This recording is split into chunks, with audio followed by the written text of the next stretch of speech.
What's up, Fit Fam?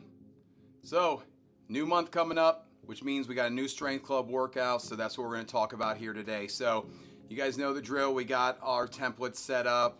We're going to walk you through all those exercises we got on here today. Now we're going to go back to some supersets here, which we did a few months ago. I like to mix those in every 3 to 4 months because I think, one, it's great for building that muscular endurance. It's also a nice little break from the straight sets where we can do some supersets. Offers a little bit of variety, which I like personally. I know a lot of members like as well. If you're not one of those members, well, it's a short month, everybody. It's a regular month, but just pretend it's short. Skip some. Just kidding. Don't do that either. Okay, so here we go. So to get started here with our ramping, we're going to start with those hangs. Again, great for grip strength, shoulder mobility, decompressing that spine. Focus on your breathing as you're doing this one. When you get your breathing under control, this starts to feel easier. So big, deep breath in, hold it for a couple seconds, then slowly push all that air out. A good goal here is 2 to 4 big, deep breaths in that 30 seconds. Of course, use those legs if you need to here as well. But the goal is to work toward that place where you're not using those legs at all. So don't be afraid to lift them up every once in a while or use the box when you need to. So we got 30 seconds on those hangs, and then we're gonna move over to our cyclist lunges here. Now, when it comes to those cyclist lunges, remember, in this video, I'm using the slant board.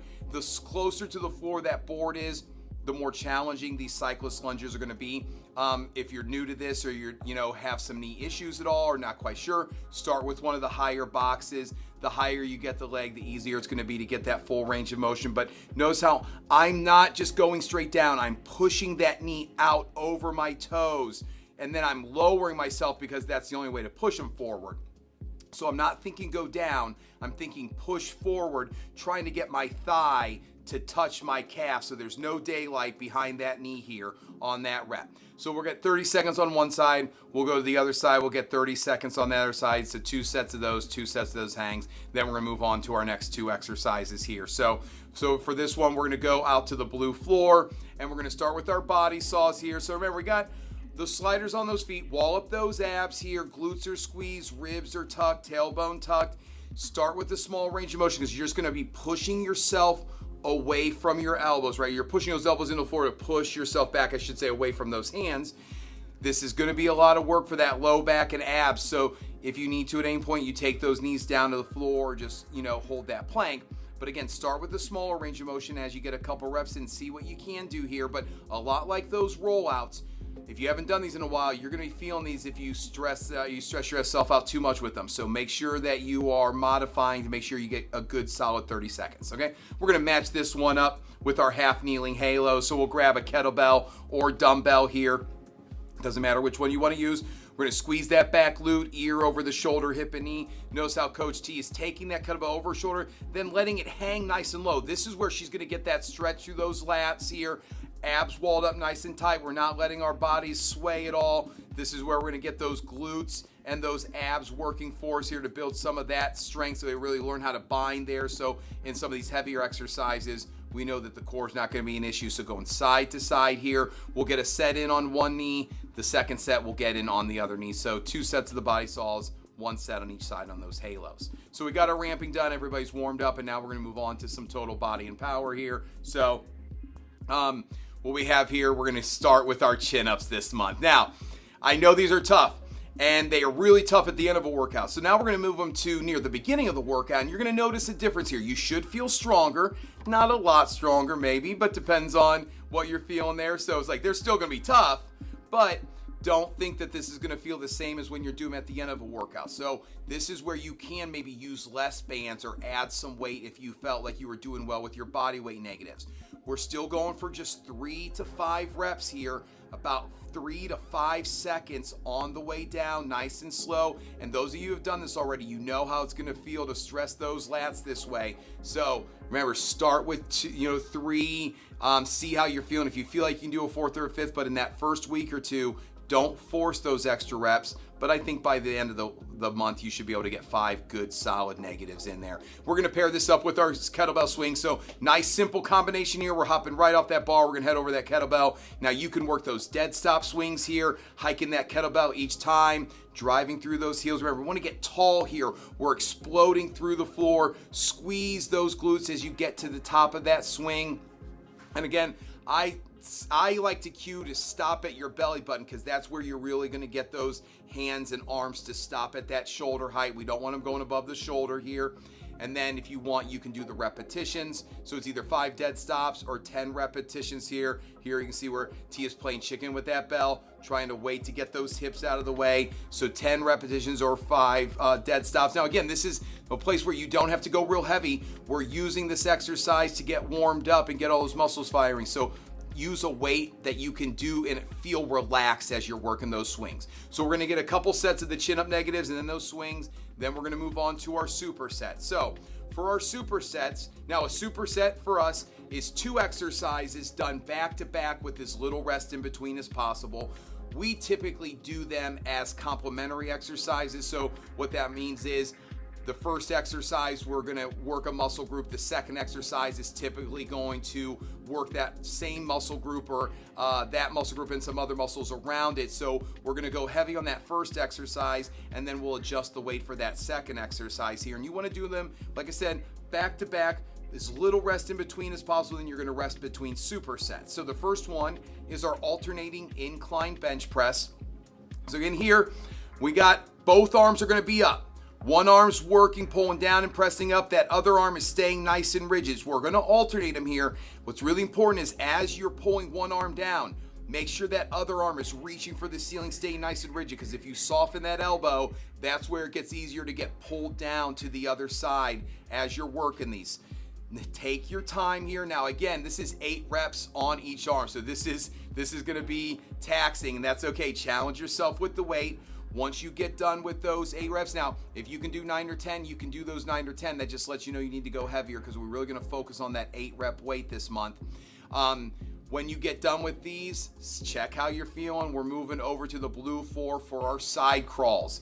So we've worked this combination before and it worked really well. I know it was tough, but that doesn't mean it's not that's not a reason not to do it again. So you can see here, Coach T is pushing herself over with that arm as she's stepping. As those hands come together, those feet go apart. As the knees and feet come together, those hands go apart. You're going down and back on that blue 4. Now, I know that's going to be a tough one.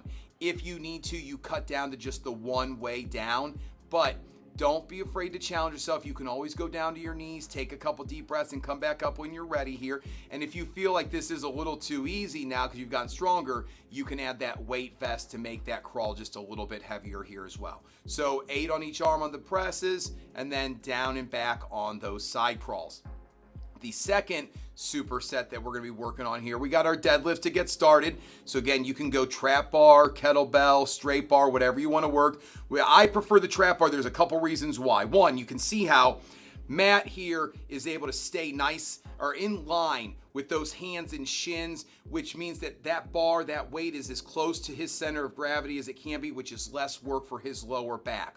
Also, not having to bend over in the same way to work as we would to work a straight bar deadlift or a kettlebell deadlift is a little bit more athletic. So this one has kind of that squat deadlift hybrid feel to it. And this is where we have found most people can master the form and really challenge themselves with the weight.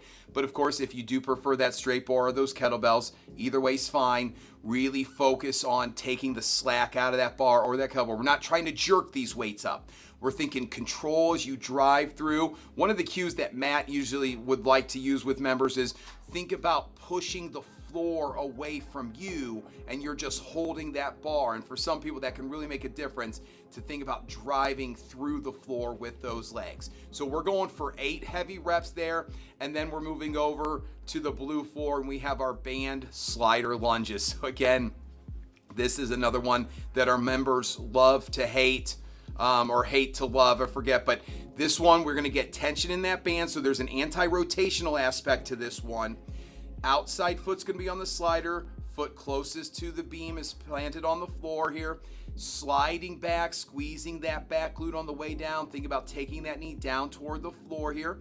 Now, of course, if the slider action on this one is a little too much or feels a little less stable than you'd like, you can just go into that split squat position to work this just as well. Now we want tension in that band, but also not so much tension that you're falling over. So this is really going to challenge you here, but you will feel this in your glutes the next day, especially this combination. So most people, you're just going to start with body weight. For any of you that feel like you can go heavier, put on one of those weight vests and see how you're feeling. For any of you that this anti-rotational aspect of this is throwing you off, or you still need more support, you can work with the dowel rod or the TRX and modify and just take that anti-rotational part out of this exercise. So this is going to be 8 on each leg after those deadlifts. So we're going back and forth, and the way it'll work is you'll start, doesn't matter which superset you start with, but if you start with the bench and then the side crawls, you'll get a set done, give yourself a couple minutes to recover, then you're gonna head over to the deadlifts and slider lunges, get a set in, give yourself a couple minutes to recover. So we'll alternate back and forth. We're gonna get 2 to 3 sets in that first week. I usually anticipate just 2, depending on how quickly people are picking things up, but we might have time for a third. In weeks 2, 3, and 4, you're really going to have plenty of time to get that third set in there as well. Then, once we've gotten done with those supersets, we're going to move on to our finisher here. So, again, a nice simple combination that people love to hate. It works so well, folks, that we got to do it. Okay, so we have our Echo bike here. Says 5 calories. Coaches might change their mind and make it 7, but I think at the end, combined with the sled, 5 calories is pretty good here. So we got 5 calories. Now, also what you think about is for the last month, you've been doing 7. Now you're only doing 5. I want to see you push yourself to get it done a little bit faster, push just a little bit harder, because you're not going to have to do as much. I ideally would like to see that 5 calorie time from 2 months ago being faster than the 5 calorie time from 2 months ago being slower than this month's 5 calorie time, or seeing that improvement there. Flip them up. However you want to put in your head, everybody. All I'm saying is I want to see you get faster on those 5 calories from 2 months ago. I should have said it first. There we go. So we got 5 calories, and then you're going to head over to the sleds for that crossover drag. Now remember, as we work that crossover drag, one thing you might not be able to see here, but Coach Kat has got that elbow turned up, her shoulders down in a way. She's trying to get locked in through those lats here. So notice how she turned her hand out again. You want to really feel like that lat is engaged. We don't want the sled pulling at our shoulder socket. We want to get locked in almost like you're in a chin-up position. You're going to face the same direction back and forth. Start with small steps. Notice how Coach Kat's leaning away from the sled's holding her up just a little bit. Start with small steps to build up that momentum, and then as you're getting comfortable, you can get a little bit bigger, but you should never step so far that you have to straighten up your torso. You want to feel like you're leaning away from that sled all the way down and back. Now, this is also one where you could go lighter with the weight and go faster, or you can challenge yourself with the weight and get more intentional. It might take a little bit longer. Either one's fine as long as you are challenging yourself to either get it done as fast as you can or as heavy as you can. So we're going to get 2, possibly 3 sets of that in, and that's our workout A for November. So it's a pretty good one. Again, I always love to get that feedback from people about those supersets, but I know that a lot of people love them, and hopefully you're excited about them too. I can't wait to get these workouts started. Let's have a great month, everybody.